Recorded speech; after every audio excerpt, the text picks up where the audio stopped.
Hello friends, most welcome to Hindi the easy way. Hindi the easy way में एक बार फिर से आप सभी का स्वागत है, हार्दिक अभिनंदन है। आज मैं आप सभी को बहुत ही महत्वपूर्ण विषय पर निबंध बताने जा रहा हूं। तो आइए जानते हैं जो निबंध का सब्जेक्ट है वो क्या है। जी हाँ फ्रेंड्स, आज का जो निबंध का सब्जेक्ट है वो है नारी शिक्षा। आज हम लोग नारी शिक्षा पर बात करेंगे। ये बहुत ही महत्वपूर्ण विषय है, बहुत ही इम्पोर्टेंट है, क्योंकि हो सकता है कि 2021 के एग्ज़ाम में 9-10 के एग्ज़ाम में आ सकते हैं। तो फ्रेंड्स, वीडियो को शुरू से अंत तक देखें ताकि आपको अच्छे ढंग से समझ में आ जाए। फ्रेंड्स, यदि आप नए व्यूवर्स हैं तो कृपया आप मेरे चैनल हिंदी द इजी वे को ज़रूर सब्सक्राइब कर लीजिए, क्योंकि इस चैनल पर सभी चीज़ों को बहुत ही आसान, बहुत ही सरल तरीके से समझाया जाता है। इसलिए इस चैनल को सब्सक्राइब करना ना भूलें। तो देर न करते हुए आइए आज का वीडियो शुरू करते हैं। कहा जाता है यदि एक पुरुष शिक्षित होता है तो केवल वही शिक्षित होता है, किंतु यदि एक स्त्री शिक्षित होती है तो पूरा परिवार शिक्षित होता है।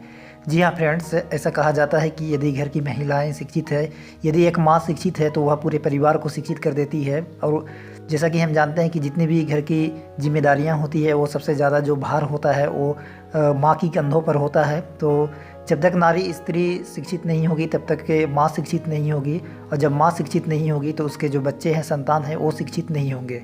अक्सर ऐसा देखा जाता है कि यदि स्कूल में होमवर्क दिया जाता है तो बच्चे अपनी माँ से पूछते हैं कि ये होमवर्क कैसे बनेगा। तो जो अशिक्षित महिलाएं होती है या माँ होती है तो वो बताने से वंचित रह जाती है और बोलती है कि आंटी जी के पास जाइए या अन्य व्यक्ति के पास जाइए।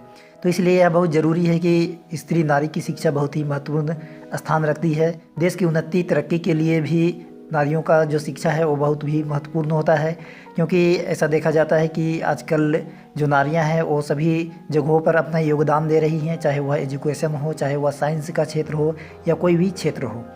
तो नारी शिक्षा का जो विषय है, सब्जेक्ट है, इस बार VVI आप इसमें लगा दीजिए, क्योंकि इस बार का जो आप लोग का 2021 का बोर्ड परीक्षा होने वाला है इसमें ज़रूर पूछा जाएगा।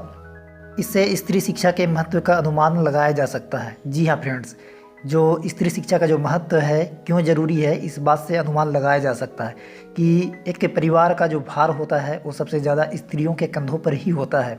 जी हाँ फ्रेंड्स, जैसा कि जानते हैं कि जो पिता होते हैं वो अपने ऑफिस के काम से बाहर जाते हैं, लेकिन जो माँ होती है वो घर में ही रहती है।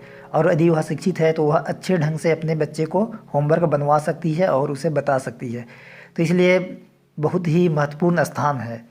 समाज में जो परिवर्तन की लहर बह रही है उसे देखते हुए यह ज़रूरी हो जाता है कि हर क्षेत्र में स्त्री को समान अधिकार मिले। जी हाँ फ्रेंड्स, हम लोग जो नारियों से भेदभाव करते हैं कि ये काम नारी नहीं कर सकती, ये काम स्त्री नहीं कर सकती, तो ये जो समाज में भेदभाव की जो लोगों में भावनाएं हैं उसे दूर करना होगा, क्योंकि जो काम पुरुष कर सकते हैं वह काम महिलाएं भी कर सकती है, सिर्फ उसे अवसर मिलना चाहिए।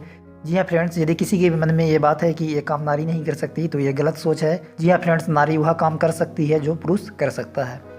यह स्त्री शिक्षा के बल पर ही संभव है। हालांकि सामाजिक विधानों ने महिलाओं को राजनीतिक, आर्थिक, सामाजिक और धार्मिक अधिकार दिए हैं, लेकिन मात्र अधिकार प्राप्त होना उन्हें इन अधिकारों के लाभ प्राप्त करने के लिए प्रेरित नहीं कर सकता। जी हाँ फ्रेंड्स, नारियों का जो योगदान है वो सभी क्षेत्रों में, चाहे वह राजनीतिक हो, आर्थिक हो, सामाजिक हो या धार्मिक हो। जी हाँ फ्रेंड्स, ये अधिकार तो स्त्रियों को दिए गए हैं सभी क्षेत्रों में, राजनीतिक, आर्थिक, सामाजिक और धार्मिक। लेकिन ये अधिकार सिर्फ देने से नहीं होगा। यदि स्त्रियां इसका लाभ उठाना जानेंगे ही नहीं, यदि वह शिक्षित है तो उसे अधिकार के बारे में उसे ज्ञान है ही नहीं, तो वह अपना अधिकार या हक कैसे ले सकती है। इसलिए कहा जाता है कि आप शिक्षित हुए।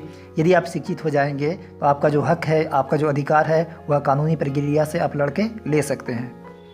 स्वतंत्रता प्राप्ति के बाद स्त्री शिक्षा संबंधी सुधारवादी कदमों को और भी तीव्रता मिली है। स्त्रियों की शिक्षा भागीदारी सुनिश्चित करने और उसमें सुधार करने के लिए निम्नलिखित कदम उठाए गए हैं। जैसे ऑपरेशन ब्लैक बोर्ड के अंतर्गत सरकार ने स्त्री शिक्षा को और भी तीव्रता दी, जिसमें स्कूलों में 50% महिला अध्यापकों की नियुक्ति का प्रावधान किया गया। नवोदय विद्यालयों में लड़कियों का प्रवेश 28% तक सुनिश्चित किया गया। ग्रामीण प्रक्रियात्मक साक्षरता कार्यक्रम के अंतर्गत प्रौढ़ शिक्षा में नामांकित लोगों में अधिकांश स्त्रियों को शामिल करने का लक्ष्य रखा गया। जो हमारी सरकार है, महिलाओं को आगे बढ़ने के लिए तरह तरह की योजनाएं ला रहे हैं और बहुत ही महत्वपूर्ण कार्य कर रहे हैं। और आज स्त्रियां सभी क्षेत्रों में अपना योगदान दे रही हैं और आगे बढ़ रही हैं। किसी भी स्वस्थ और उन्नत समाज और राष्ट्र के लिए आधी आबादी अर्थात महिलाओं का योगदान परम आवश्यक है, लेकिन वे अपना प्रभावी योगदान तभी दे पाएंगी जब वे शिक्षित होंगी। इसलिए समाज के सभी सदस्यों को स्त्रियों की उन्नति के लिए और उनके माध्यम से राष्ट्र के विकास के लिए स्त्री शिक्षा के प्रति सकारात्मक दृष्टिकोण अपनाने की आवश्यकता है। जी हाँ फ्रेंड्स, ऐसा कहा जाता है कि जो स्त्री और पुरुष होते हैं एक ही गाड़ी के दो पहिए हैं। यदि दोनों शिक्षित होंगे तो जो गाड़ी है वो बहुत तेज गति से भागेगी और जो देश का विकास होगा वो बहुत ही तेज गति से होगा। इसलिए कहा गया है महिला और पुरुष दोनों ही शिक्षित हों। महिलाओं की प्रगति ही समाज और देश की प्रगति का आधार है। जी हाँ फ्रेंड्स, देश का जो प्रगति का आधार है उसमें महिलाओं का जो योगदान होता है बहुत ही महत्वपूर्ण होता है। इसलिए किसी भी महिला से भेदभाव नहीं करिए और ये बात नहीं सोचिए कि वह कार्य महिला नहीं कर सकती। सिर्फ उसे अवसर दीजिए, वह कार्य वह ज़रूर कर सकती है, सिर्फ उसे मौका भर मिलना चाहिए। स्पष्ट है, नारी शिक्षा के महत्व और आवश्यकता को हम झुठला नहीं सकते। अगर हम वास्तविक विकास करना चाहते हैं तो इस और मजबूती के साथ कदम बढ़ाना होगा। जी हाँ फ्रेंड्स, इस बात से स्पष्ट है कि नारी शिक्षा के महत्व और जो आवश्यकता है हम उसको झुठला नहीं सकते। ये बात कहेंगे कि जो नारियाँ हैं वो शिक्षित होने से उसका कोई फ़ायदा नहीं होगा या देश पर उसका कोई प्रभाव नहीं पड़ेगा, तो ये जो हमारी सोच है ये गलत है, क्योंकि देश में उसका उतना ही योगदान है जितना पुरुषों का है और उसे सिर्फ मौका दीजिए, वो ज़रूर आगे बढ़ेंगी। ऐसा पहले पुराने ज़माने में होता था कि जो स्त्रियां हैं उसे घर के दहलीज से बाहर निकलने के लिए नहीं दिया जाता था, लेकिन आज जो हमारी सोच है वो बदल चुकी है।